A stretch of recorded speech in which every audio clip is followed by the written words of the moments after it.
দুর্ভাগ্য কি জানেন, জুলাই সনদে আপনাদেরকে রাখা হয় নাই। কি বলা হলো? এত কথা কি নিয়ে আসা যায়?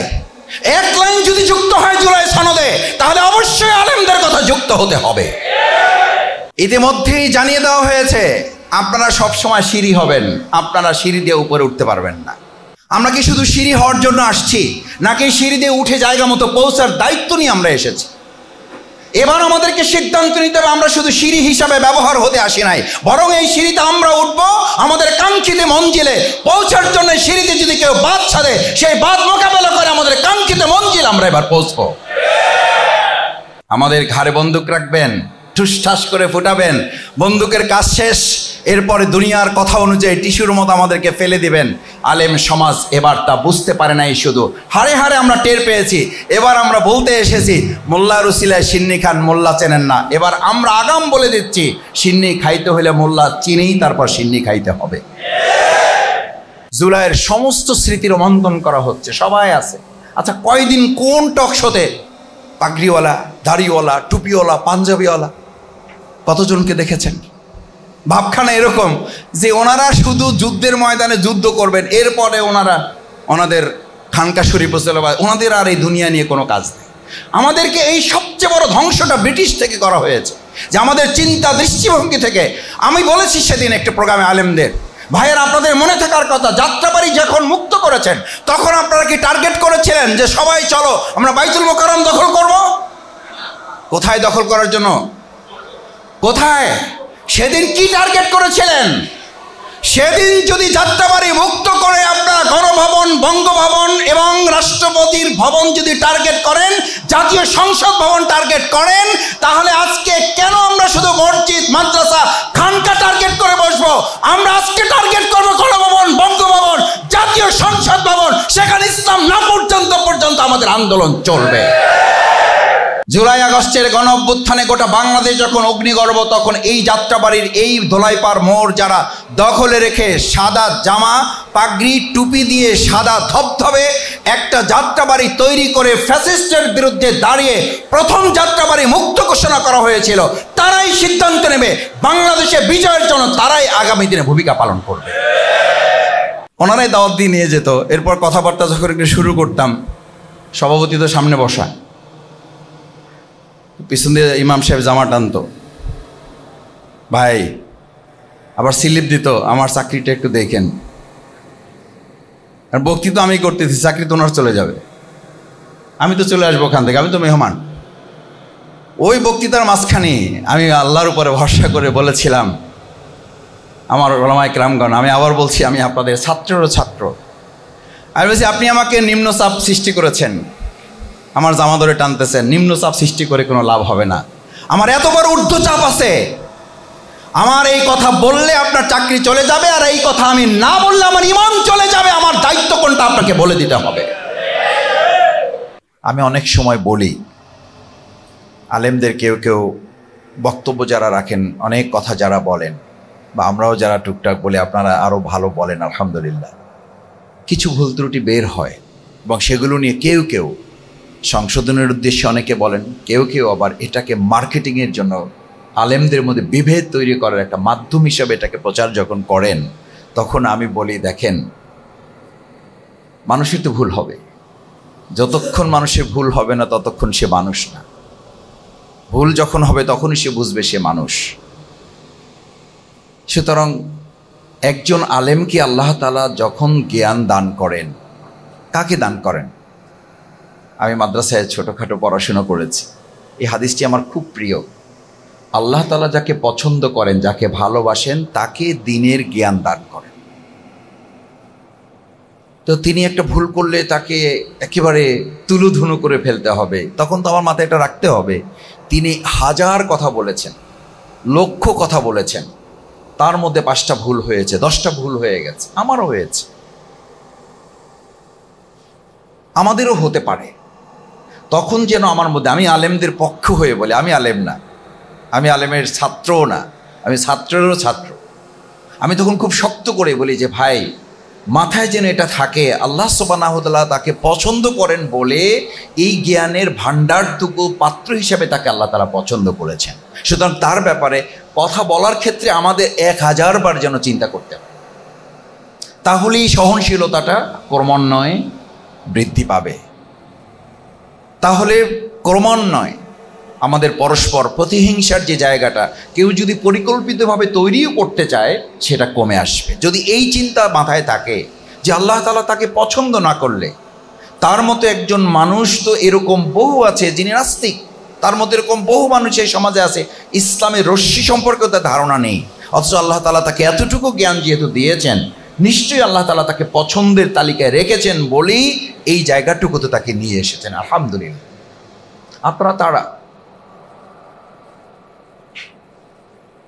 এরপরও ভুল ভ্রান্তি, ভুল কি আল্লাহ সুবহানাহু ওয়া তাআলা তো ভুলের প্রেক্ষিতেই আমাদেরকে পৃথিবীতে প্রেরণ করেছেন যেন আমরা ভুলটা উপলব্ধি করতে পারি। আমাদের তো আপনাদের কাছ থেকেই শোনা যে আমাদের তো থাকার কথা জান্নাতে, আমরা তো জান্নাতে ছিলাম, আমরা দুনিয়ায় কেন, এখানে এসেছি কেন, আমাদেরকে পাঠানো হয়েছে কেন? আমি অনেক সময় বলি আমার বুঝার জন্য, এটি কোনো দালিলিক কথা না, যে ইটস এ পানিশমেন্ট পিরিয়ড।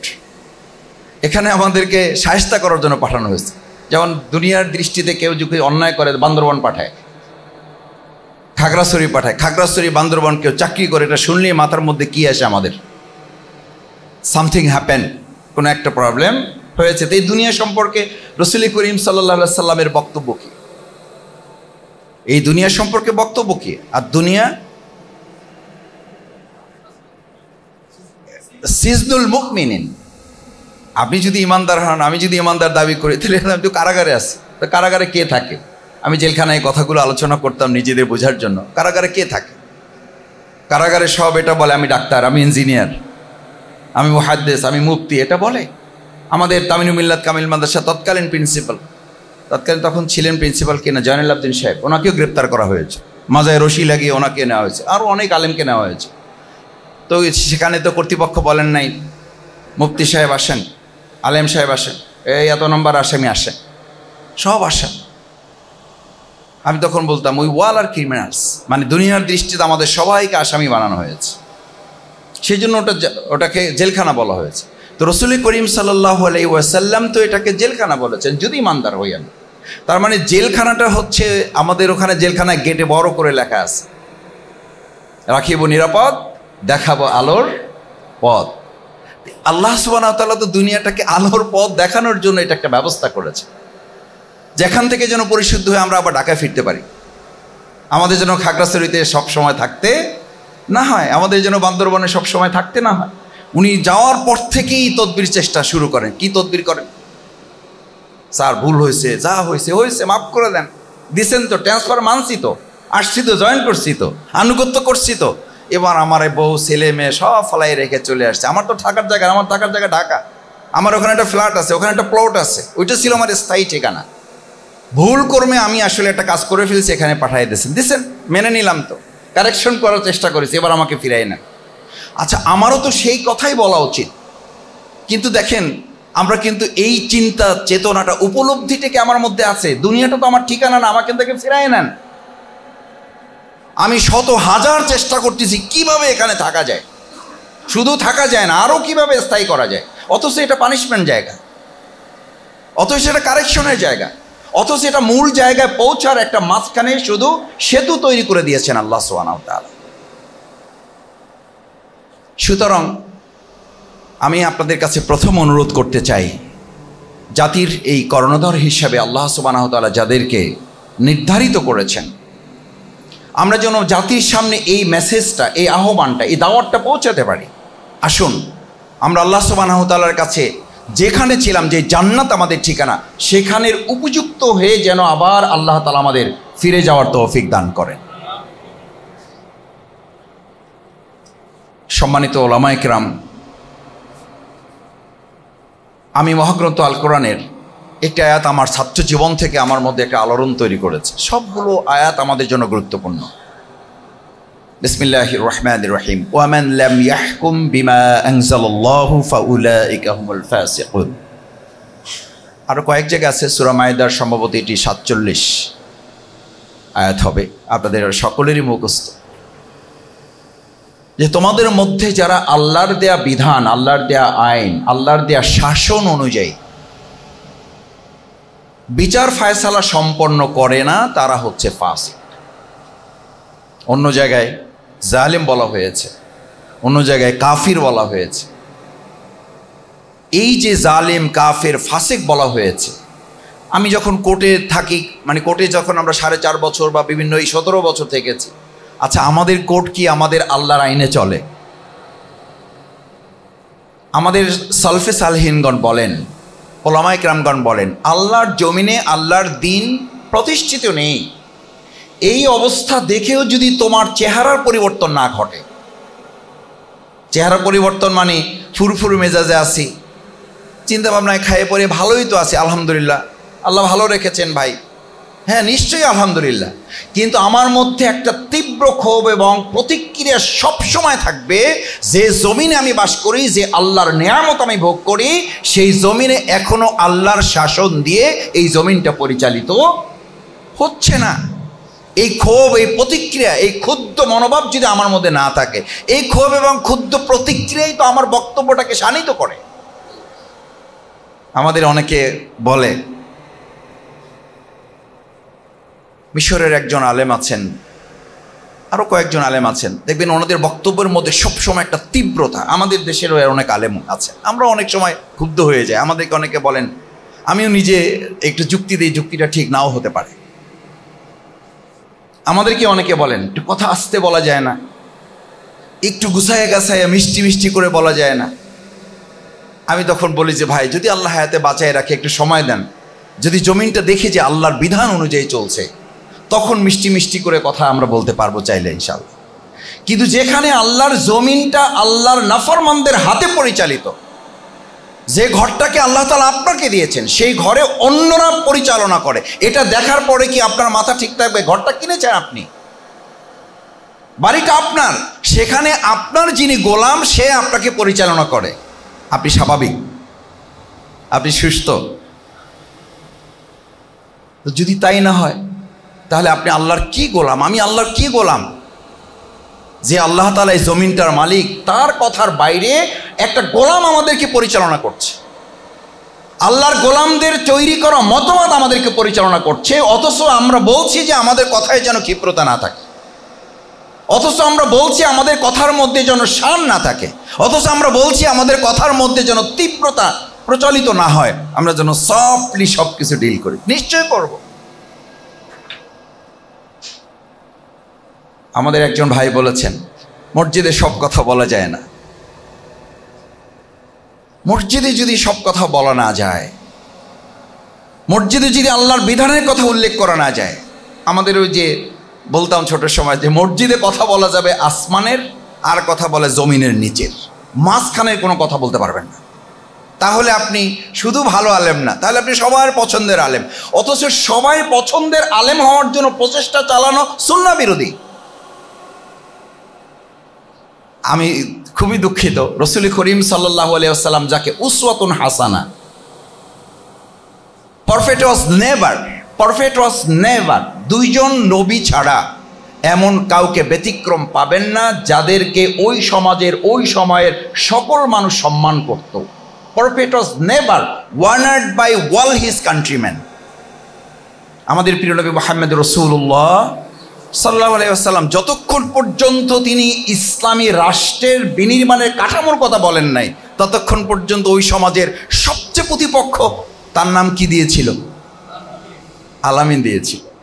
সবচেয়ে প্রতিপক্ষ, আমানতটা তার কাছে গচ্ছিত রাখতেন, সব ঠিকঠাকই ছিল, শুধু বাদটা সাধলো কোথায়, শুধু বিপত্তিতে কোথায় বাঁধলো? যখন তিনি বললেন মসজিদ যার আইনে চলে, তার আইনেই এই সমাজটাও চলবে। কই, তখন তো তারা বললেন আপনি আলামিন, ঠিকই আছে, সব ঠিক আছে, আপনি এই কথা বলতে পারবেন, কোনো অসুবিধা নেই। তখন তো আপেল, কমলা, খেজুর, আঙ্গুর, গরু, ছাগল, হাঁস, মুরগি এইসব তার কাছে পৌঁছায় নাই, পৌঁছাইছে তো পাথর। তার দিকে তো পাথর ছুঁড়ে মারা হলো। ওই সেই লোকেরা, যেই লোকেরা তাকে আলামিন উপাধি দিয়েছিল, তাহলে পার্থক্যটা কি? পার্থক্যটা হচ্ছে যেই কালিমা দিয়ে আজকে ভিক্ষা করা হয় ওই একই কালিমার জন্য আবার ফাঁসিও দেওয়া হয়। ভিক্ষা করা হয় না? আপনি এখনই গ্রামে মাঝে মধ্যে আমরা তো ছাত্র সময়ে মানে মানুষের কাছ থেকে সহযোগিতা উঠাতাম, মাহফিলের জন্য, মাদ্রাসার জন্য, আমাদের কোনো প্রোগ্রাম থাকলে আমরা যেতাম। এই কোনো লোক খুঁজে পাবেন না, আপনি শুধু গিয়ে দরজায় একটা ডাক দেবেন, কালিমাতু লা ইলাহা ইল্লাল্লাহু মুহাম্মাদুর রাসূলুল্লাহ, দেখবেন মা, বোন, ভাই, চাচা, দাদা, খালু, নানা যেই থাকুক কিছু একটা নিয়ে বেরিয়ে আসবে। আচ্ছা, এই একই কথা বলতে বলতে আপনি বঙ্গভবনের সামনে দিয়ে, গণভবনের সামনে দিয়ে, এখন যমুনার সামনে দিয়ে আরবিতে না বলে বাংলায় বলতে বলতে যাবেন। যদি ওই সেনাবাহিনী, যদি ওখানকার নিরাপত্তা বাহিনী বুঝে শুনে এটা উপলব্ধি করে, আর আপনি যদি বুঝে শুনে এটা বলেন, আমি ঘোষণা করতেছি আব্দুর রহিম, আমি আল্লাহর গোলাম, স্পষ্ট ঘোষণা করে যাচ্ছি এই যমুনার সামনে দিয়ে, এখানে প্রধান উপদেষ্টা আছেন, লা ইলাহা ইল্লাল্লাহ, আল্লাহ ছাড়া কারো আইন মানি না এবং কোনো আইন চলতে পারে না। ইল্লাল্লাহু মুহাম্মাদুর রাসূলুল্লাহ, মুহাম্মাদুর রাসূলুল্লাহ সে বিধান নিয়ে এসেছেন, রসুল হিসাবে তিনি হচ্ছেন এটার একমাত্র বাস্তবায়নকারী এবং তাতেই আমরা বিশ্বাস করি। দেন 200 টাকা, দেন 200 টাকা দেন। সেনাবাহিনীর লোক, র্যাবের লোক আছেন, দেন 500 টাকা দেন। বলে 500 টাকা 200 টাকা দূরের কথা, আগে আসেন। আপনি আইনই মানেন না, আপনি প্রফেসর সাহেবের আইন মানেন না, আপনি মানবেন একমাত্র আল্লাহর আইন, আর আপনারা 200 টাকা দেবো, আসেন আগে, 200 টাকা দিব তো, আসেন। What is the difference between states? পার্থক্যটা কোথায়? সেই জন্য এখন আমাদের এই সমাজ রাষ্ট্রে ওলামায়ে কেরামগণের এই সময়টাকে কাজে লাগানোর 3টা কথা বলে আমি শেষ করে দেব। নাম্বার 1, নিজেকে প্রস্তুত করা প্রয়োজন। আমি এই সমাজের যে বর্তমান একটা নিয়ামত আল্লাহ সুবহানাহু ওয়া তাআলা দিয়েছেন, এটাকে ধারণ করতে পেরেছি কিনা, আমি এটা উপলব্ধি করতে পারছি কিনা, যে আজকে দাড়িওয়ালা, টুপিওয়ালা আলেমদেরকে বিভিন্নভাবে ব্যবহার করে আমাদেরকে কাকড়ার মতো করে তৈরি করার ক্ষেত্রে যারা নেপথ্য থেকে ভূমিকা পালন করেছেন। আমাদের দেশে একটা পত্রিকা আছে, যে পত্রিকাটা একসময় জনকণ্ঠ, বিগত 17 বছর কেউ পড়তে চাইতো না। এই পত্রিকার ভিতরেও দেখতেন ইসলাম ও জীবন আলোচনা আছে না নেই? শুক্রবারে তো, প্রতি জুমাবারে তো করতোই, বিভিন্ন সময় তারা লিখতো। আমি তাদের একজন খুব ঘনিষ্ঠ পত্রিকার জিজ্ঞেস করতাম যে ভাই ঘটনাটা কি? সম্মানিত ওলামায়ে কেরামগণ, নিজেকে প্রস্তুত করতে হবে, এই জন্য বলছি যে ভাই, জনকণ্ঠে ইসলাম ও জীবন পাতা রাখতে হবে, এই সিদ্ধান্ত আপনারা কোন সাহস করে নিলেন এবং কোন টার্গেটে নিয়েছেন? টার্গেটটা ভালো করে বুঝেন। খুব ঘনিষ্ঠ একজন পত্রিকার সাথে, মালিক পক্ষের। বললেন, মাসুদ ভাই, এটা আমাদের ফায়সালা না, সিদ্ধান্তটা আমাদের না, পত্রিকা আমরাও চালাই না, আমরা এখানকার চাকর বাকর। তাহলে এটা চলে কোত্থেকে? বলছে চলে এটা পার্শ্ববর্তী রাষ্ট্র থেকে, এবং সেখানকার সিদ্ধান্ত হচ্ছে বাংলাদেশের মতো একটা জায়গায় ইসলামকে মোকাবেলা করতে হলে অন্য কিছু দিয়ে মোকাবেলা করতে হবে না, ইসলাম দিয়েই এটাকে মোকাবেলা করতে হবে। আমরা কি বুঝতে পারছি? এদেশে ইসলামকে মোকাবেলা করতে হলে অন্য কিছু দিয়ে মোকাবেলা করা যাবে না, অর্থাৎ আমাদের কি দিয়ে আমাদের মোকাবেলা করতে হবে। এই জন্য মাওলানা দিলওয়ার হোসেন সাইদি রাহিমাহুল্লাহ বলতেন, আমাদের আলেমদেরকে কাকড়ার জাতিতে পরিণত করে রাখার একটা দীর্ঘ গভীর ষড়যন্ত্র আমাদের উপরে চাপিয়ে রাখা হয়েছে সব সময়। কাকড়ার জাতি কি? একটা কাকড়া রাখবেন, এটা উঠে যাবে উপরে। অনেকগুলো কাকড়া পাত্রা রাখবেন, ঢাকনা লাগবে না, একটাও বের হতে পারবে না। কেন বের হতে পারবে না? যেটা উঠতে চাইবে ওর পিছনে নিচে যা আছে সবাই ওর পা কামড়ে ধরবে। তার ধারণা যে আমি বের হওয়ার আগে কেউ বের হওয়াটা তো যথার্থ নয়, এবং এইটার কারণেই আমি বের হইতে পারতেছি না, এইটারে টাইনা নিচে নামাইতে না পারলে আমার বের হওয়ার কোনো উপায় নাই। অথচ ও জানে না যে আগেরটা যদি বের হয়ে যেতে পারে তাহলে আমার পথটা কি হইলো, সুগম হইলো। ওর মাথায় ঢুকানো আছে যে এইটারে নামাই আমার উঠতে হবে। অথচ আমরা তো মুসলিম জাতি, ওলামায়ে কেরামগণ, আমাদের সকলের ভুল আছে, আমারও আছে। আমি বলছি, আমি গত দুদিন আগে একটা বক্তব্য এক জায়গায় বলেছি হযরত ওমর ফারুক রাদিয়াল্লাহু তাআলা সম্পর্কে। ভুল হয়েছে আমার। 5টা কথা, 5000 কথা বললে 2টা কথা, 200 কথা, 5টা কথা, 10টা কথা তো ভুল হয়। ভুল হয়েছে আমার। এই ভুলের জন্য তো আল্লাহর কাছে চোখের পানি ফেলে ক্ষমা চাই। একটা বক্তব্য দিয়ে গাড়িতে উঠে আল্লাহ মাফ করুন আবার বলছি, আমি আপনাদের ছাত্রের ছাত্র হিসেবে বলছি, গাড়ি থেকে নামার আগে অন্তত 100বার ইস্তেগফার করার চেষ্টা করেছি, আবার উঠে অন্তত 100বার ইস্তেগফার করার চেষ্টা করব। যা বলেছি একটাও হয়তো আল্লাহর পছন্দ হইতেও পারে, নাও হইতে পারে। যা ভুল হয়েছে আল্লাহ মেহেরবানি করে মাফ করেন। এটাই তো হওয়ার কথা। ভুল তো হবে আমার, ভুল তো হবে আমাদের। সেই ভুলগুলোকে শুধরে দেওয়া একটা দায়িত্ব, আর ভুলগুলোকে মার্কেটিং করে আমাদেরকে কাকড়ার জাতিতে পরিণত করে আমাদেরকে দিয়ে আমাদের শেষ করার চক্রান্তে কেউ করলে তার জবাব আমাদের আপনাদের সবাই মিলে দিতে হবে। সেই দায়িত্ব আমাদেরকে নিতে হবে। দ্বিতীয় এবং শেষ কথার আগেরটা, সম্মানিত উলামায়ে কেরাম, আমাদের একটা সুযোগ এসেছে, আমি এটা বলবো না, বরং এরকম সুযোগ আমাদের জীবনে আরও এসেছে। ভবিষ্যতে আল্লাহ চাইলে এর চেয়ে আরও ভালো সুযোগ তিনি করে দিতে পারেন এবং করবেন ইনশাআল্লাহ। একটা কথা তো আমরা বুঝি, পৃথিবী যত ঘনিয়ে আসছে তত ইসলাম এগিয়ে যাবে না পিছিয়ে যাবে? এটা আমরা না চাইলে পিছিয়ে যাবে, বা আমরা চাইলে পিছিয়ে যাবে, ব্যাপারটা এরকম। প্ল্যানটা আমাদের না আল্লাহর। আল্লাহ সুবহানাহু ওয়া তাআলা, আপনি আমি আমরা কেউ যদি এটার জন্য কাজ না করি, আল্লাহর কাছে লোকের অভাব আছে। ফাআলুল লিমা ইউরিদ, ইন্না বাতশা রাব্বিকা লাশাদীদ ইন্নাহু হুয়া ইউবদি ওয়া ইউঈদ ওয়া হুয়াল গফুরুল ওয়াদুদ যুল আরশিল মাজিদ ফাআলুল লিমা ইউরিদ। তিনি যা ইচ্ছা তাই করেন। আমাদের চরম প্রতিপক্ষরাও বিশ্বাস করে। আমি বলেছি শেখ হাসিনা তার ঠিক আগের দিন, যেদিন পালিয়ে যাবে তার আগের দিন তার সকল সভা সংসদ যারা শেষ ঠিকানা তাদের ডেকে বলেছিলেন পরিস্থিতি ভালো না, আল্লাহর কাছে দোয়া করেন। দেখেছেন, এটা দুনিয়ার নিয়ম। ফেরাউনের সম্পর্কে আপনারা কি বলেন? ওই বেচারাও দিনের বেলা বলতো আনা রব্বুকুমুল আলা, আর রাত্রিবেলা আল্লাহর কাছে কি বলতো? যে আল্লাহ যা বলি আপনারা তো আমি মানি, তো দিনের বেলা আমি এগুলো বলি, কিন্তু রাত্রিবেলা তো আপনি আমার মনিব, আপনি আমার রব। এই জন্য আমাদের দেশের এই ফেরাউন যারা, এরাও বলতো যে আমার ঘরে একটা জায়নামাজ আছে, আমি তাহাজ্জুদ পড়ি, আমি সবার আগে সকালবেলা কোরআন পড়ে তারপর আমার দিনের কাজ শুরু করি। কারণ এই সভ্য ফেরাউনেরাও মানে যে এক শক্তির কাছে আমাদেরকে পরাজয় বরণ করতে হয়। 2005 সালে আমাদের চরম প্রতিপক্ষরা বিশ্বাস করে ওদিনের বিজয়টা আমাদের অর্জিত নয়, ওদিনের বিজয়টা লাখো আলেমের ত্যাগ, কোরবানি, নির্যাতন, ফাঁসি, রক্ত, চোখের পানি, ঘাম, রোজা, তাহাজ্জুদ এসবের উপরে আল্লাহর দেওয়া বিজয়। যে আল্লাহ তাআলা 2005-এর ওই বিজয়টুকু দিতে পারেন, সেই আল্লাহ সুবহানাহু ওয়া তাআলা চূড়ান্ত এবং পূর্ণাঙ্গ বিজয় এই বাংলাদেশে দিতে পারেন না।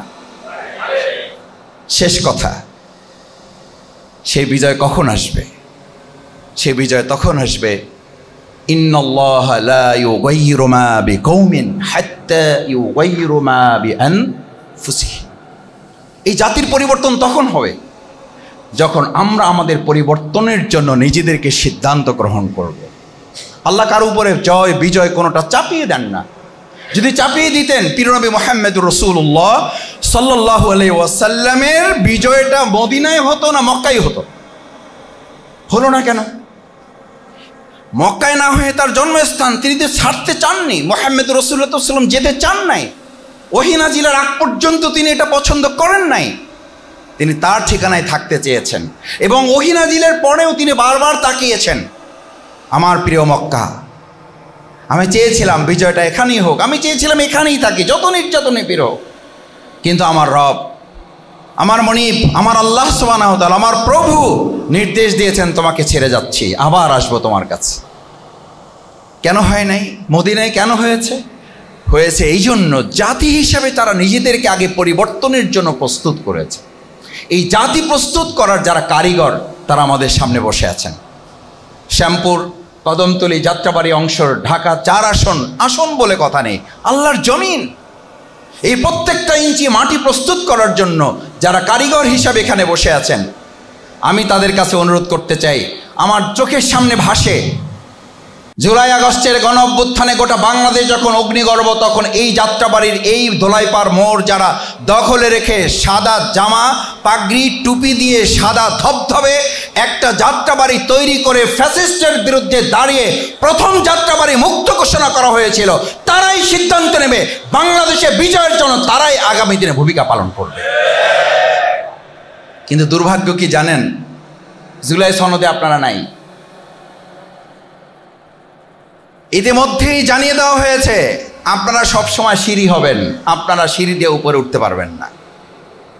আচ্ছা, আমি ওলামায়ে কেরামগণের কাছে বিনয়ের সাথে জানতে চাই, আমরা কি শুধু সিঁড়ি হওয়ার জন্য আসছি, নাকি সিঁড়ি দিয়ে উঠে জায়গা মতো পৌঁছার দায়িত্ব নিয়ে আমরা এসেছি? এবার আমাদেরকে সিদ্ধান্ত নিতে হবে, আমরা শুধু সিঁড়ি হিসাবে ব্যবহার হতে আসি নাই, বরং এই সিঁড়িতে আমরা উঠবো আমাদের কাঙ্ক্ষিত মঞ্জিলে পৌঁছার জন্য। সিঁড়িতে যদি কেউ বাদ ছাড়ে, সেই বাদ মোকাবেলা করে আমাদের কাঙ্ক্ষিত মঞ্জিল আমরা এবার পৌঁছবো। আমাদের ঘাড়ে বন্দুক রাখবেন, ঠুসঠাস করে ফুটাবেন, বন্দুকের কাজ শেষ, এরপরে দুনিয়ার কথা অনুযায়ী টিস্যুর মতো আমাদেরকে ফেলে দিবেন। আলেম সমাজ এবার তা বুঝতে পারে নাই, শুধু হাড়ে হাড়ে আমরা টের পেয়েছি। এবার আমরা বলতে এসেছি মোল্লা রুসিলায় সিন্নি খান, মোল্লা চেনেন না। এবার আমরা আগাম বলে দিচ্ছি, সিন্নি খাইতে হলে মোল্লা চিনেই তারপর সিন্নি খাইতে হবে। এবার আর মোল্লা বাদ দিয়ে সিন্নি কাউকে খাইতে আর কত সিন্নি খাওয়াবো আমরা ভাই? কেন সিন্নি খাওয়াবো? হ্যাঁ খাওয়াবো, সিন্নি আমরা খাওয়াবো, কিন্তু মোল্লাকে অবশ্যই চিনতে হবে। দেখেন, একটা বছর পার হতে পারলো না, জুলাই সনদে আপনাদেরকে রাখা হয়নি। কি বলা হলো? এত কথা কি নিয়ে আসা যায়? এক লাইন যদি যুক্ত হয় জুলাই সনদে, তাহলে অবশ্যই আলেমদের কথা যুক্ত হতে হবে। মিডিয়াতে জুলাইয়ের সমস্ত স্মৃতি রোমন্থন করা হচ্ছে, সবাই আছে। আচ্ছা, কয়দিন কোন টক শোতে পাগড়িওয়ালা, দাড়িওয়ালা, টুপিওয়ালা, পাঞ্জাবিওয়ালা কতজনকে দেখেছেন? ভাবখানা এরকম যে ওনারা শুধু যুদ্ধের ময়দানে যুদ্ধ করবেন, এরপরে ওনাদের খানকা শরীফ ওনাদের আর এই দুনিয়া নিয়ে কোনো কাজ নেই। আমাদেরকে এই সবচেয়ে বড় ধ্বংসটা ব্রিটিশ থেকে করা হয়েছে, যে আমাদের চিন্তা দৃষ্টিভঙ্গি থেকে। আমি বলেছি সেদিন একটা প্রোগ্রামে আলেমদের, ভাইয়ের আপনাদের মনে থাকার কথা, যাত্রাবাড়ি যখন মুক্ত করেছেন তখন আপনারা কি টার্গেট করেছিলেন যে সবাই চলো আমরা বাইতুল মোকাররম দখল করব? কোথায় দখল করার জন্য? কোথায়? সেদিন কি টার্গেট করেছিলেন? সেদিন যদি যাত্রাবাড়ি মুক্ত করে আপনারা গণভবন, বঙ্গভবন এবং রাষ্ট্রপতির ভবন যদি টার্গেট করেন, জাতীয় সংসদ ভবন টার্গেট করেন, তাহলে আজকে কেন আমরা শুধু মসজিদ, মাদ্রাসা, খানকা টার্গেট করে বসবো? আমরা আজকে টার্গেট করবো গণভবন, বঙ্গভবন, জাতীয় সংসদ ভবন। সেখানে ইসলাম না পর্যন্ত আমাদের আন্দোলন চলবে।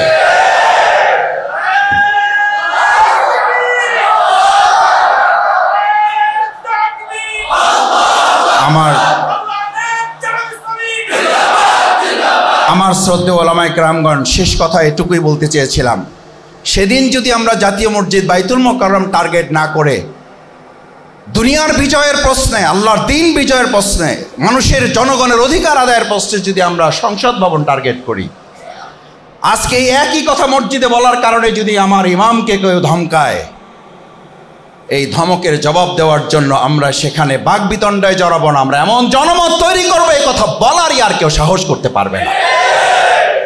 আমরা ওলামায়ে কেরামকে এমন শিক্ষাডালা প্রাচীর ঐক্য করে তুলব, আমাদের জামা টানার সাহস করতে চাইবে না। আমি অনেক সময় বিগত 15 বছরে বলেছি, আমার জামা টেনে লাভ হবে না। ওনারাই দাওয়াত দিয়ে নিয়ে যেত, এরপর কথাবার্তা যখন একটু শুরু করতাম, সভাপতি তো সামনে বসা, পিছন দিয়ে ইমাম সাহেব জামা টানতো, ভাই আবার স্লিপ দিত, আমার চাকরিটা একটু দেখেন। আর বক্তৃতা আমি করতেছি, চাকরি তো ওনার চলে যাবে, আমি তো চলে আসবো ওখান থেকে, আমি তো মেহমান। ওই বক্তৃতার মাঝখানে আমি আল্লাহর উপরে ভরসা করে বলেছিলাম, আমার ওলামায়ে কেরামগণ, আমি আবার বলছি, আমি আপনাদের ছাত্রেরও ছাত্র। আমি বলছি, আপনি আমাকে নিম্নচাপ সৃষ্টি করেছেন, আমার জামা ধরে টানতেছেন, নিম্নচাপ সৃষ্টি করে কোনো লাভ হবে না। আমার এত বড় ঊর্ধ্বচাপ আছে, আমার এই কথা বললে আপনার চাকরি চলে যাবে, আর এই কথা আমি না বললে আমার ইমান চলে যাবে। আমার দায়িত্ব কোনটা আপনাকে বলে দিতে হবে।